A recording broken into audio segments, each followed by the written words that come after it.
కృష్ణా జిల్లా ఇలపర్రులో టెన్షన్ వాతావరణం నెలకొంది. ఇలపర్రు గ్రామంలో కబ్జాకు గురైన తమ భూములు దళితులు స్వాధీనం చేసుకోవాలని సిపిఎం పిలుపునిచ్చింది. దీంతో ఇలపర్రులో భారీగా పోలీసులు మోహరించారు. అక్కడికి చేరుకున్న సిపిఎం రాష్ట్ర కార్యదర్శి మధుతో సహా పలువురు అదుపులోకి తీసుకున్నారు. దీంతో సిపిఎం నేతలు రోడ్డుపై రాస్తారోకోకు దిగారు.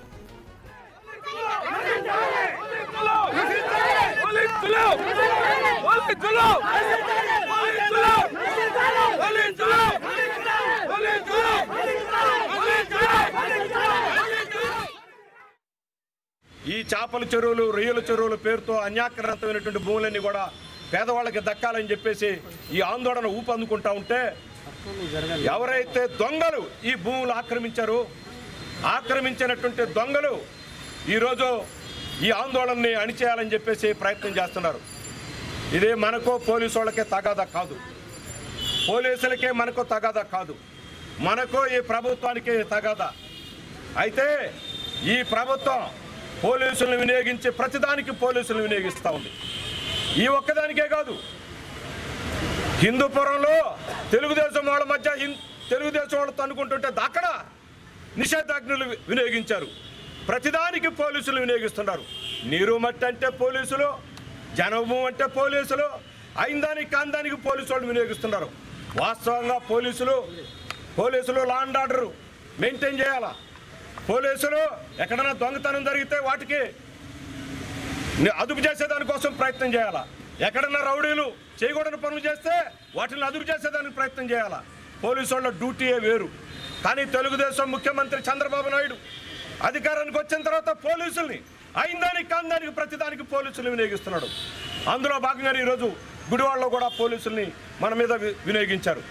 నేను మనవి చేస్తున్నా, పోలీసులు వచ్చినా సైన్యం వచ్చినా ఇలపర్రు గ్రామంలో భూములు మాత్రం ఆక్రమిస్తాం. ఏ చెరువులైతే అడ్డగోలుగా దొంగలు ఆక్రమించున్నారో భూములు మాత్రం ఆక్రమించి తీరుతాం.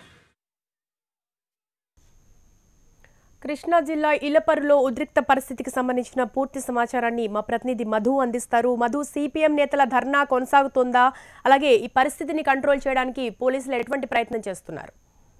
కృష్ణా జిల్లా నందివాడ మండలం ఇలపర్రు గ్రామంలో ఈ రోజు ఉదయం నుంచి కూడా ఉద్రిక్త పరిస్థితులు చోటు చేసుకున్నాయి. కృష్ణా జిల్లా నందివాడ మండలంలో చాలా వరకు కూడా భూములన్నీ దళిత భూములు, పేదల భూములన్నీ కూడా అన్యాక్రాంతమైనాయి. వాటిల్లో పెద్దలు కబ్జా చేశారు. కబ్జా చేసి చేపల చెరువులు, రొయ్యల చెరువులు చేస్తున్నారు. ఇందులో భాగంగా ఇలపర్రు గ్రామంలో సుమారు 170 ఎకరాల వరకు కూడా దళిత భూములు కబ్జాకు గురయ్యాయని చెప్పి సిపిఎం పార్టీ ఆరోపిస్తోంది. అదేవిధంగా దళితులంతా కూడా సుమారు 140 రోజులుగా గుడివాడలో వారంతా కూడా నిరసన దీక్ష చేపడతా ఉన్నారు. తమ భూములు తమకు ఇవ్వాలని చెప్పి 140 రోజులుగా వారు ఆందోళన చేస్తున్న నేపథ్యంలో వారి ఆందోళనకు సిపిఎం పార్టీ మద్దతు పలికింది. ఈ రోజు ఏవైతే కబ్జాకు గురయ్యాయో ఆ కబ్జాకు గురైన భూముల్లో ఎర్ర జెండాలు పాదుతాం, వాటినన్నింటి కూడా భూముల్ని స్వాధీనం చేసుకుంటామని చెప్పి సిపిఎం పార్టీ పిలుపునిచ్చిన నేపథ్యంలో ఈ రోజు ఉదయం నుంచి కూడా ఆయా గ్రామాల్లో ఉద్రిక్త పరిస్థితులు చోటు చేసుకుని సిపిఎం నాయకులు ఎవరైనా కానీ కనిపిస్తే వారిని అరెస్ట్ చేయడం జరిగింది. వారందరూ కూడా అదుపులో తీసుకొని చుట్టుపక్కల పోలీస్ స్టేషన్ తరలించారు. ఈ నేపథ్యంలో గంట క్రితం సిపిఎం రాష్ట్ర కార్యదర్శి మధు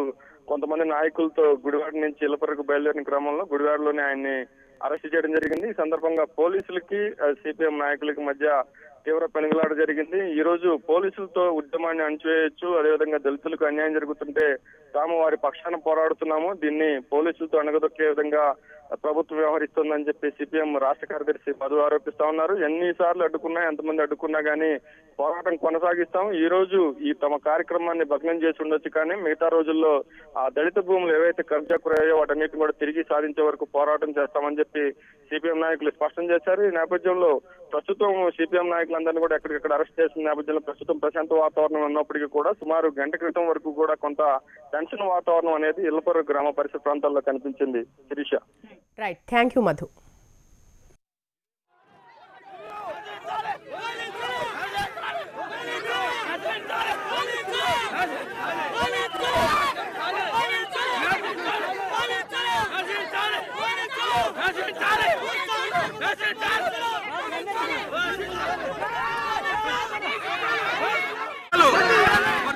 భూమి పోరాటాలు